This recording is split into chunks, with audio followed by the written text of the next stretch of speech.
Welcome, in front of me is a DOOGEE S50, and today I'll show you how to enable and also set up the Do Not Disturb mode. So to get started, let's pull down the notification panel, and here you'll have the button for Do Not Disturb mode. So you can tap on it, and once you do, it will give you a couple options right here.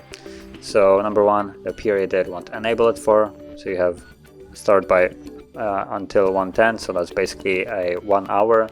But you can keep on adding more, as you can see. It shows you here for 4 hours, 3 to 1 hour, or you can check it to until you turn it off. And then you also have a couple options up here, so you can go to alarms only, priority only, which I think this would probably be the better one, or you have total silence, which will just not basically disturb you with anything. And when you go with priority only, it also gives you the option to customize it, so you can tap on here, and here you have a couple options to it. So again, reminders, events, alarms is enabled by default, and you cannot change that, as you can see, but reminders and events you can. Then you have also messages, so you can choose from who you can get messages while Do Not Disturb mode is enabled.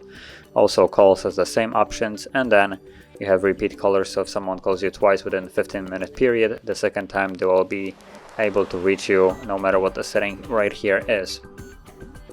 So set it up to however you want it, and then you're basically done with this setup. And you can also, instead of just enabling like this, you can hold it and it will take you back to the settings where we were, but from here we can do automatic rule.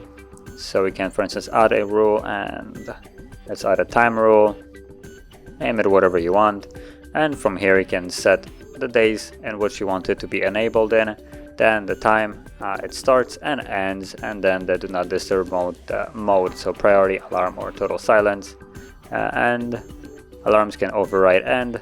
This is a handy thing if you, for instance, want to enable an alarm for some kind of some reason. So this will then override the Do Not Disturb mode. So once you set it all up, it will be then automatically enabled, as you can see, and it will automatically turn on and off at the set times that you have chosen. So if you found this very helpful, don't forget to hit like, subscribe, and thanks for watching.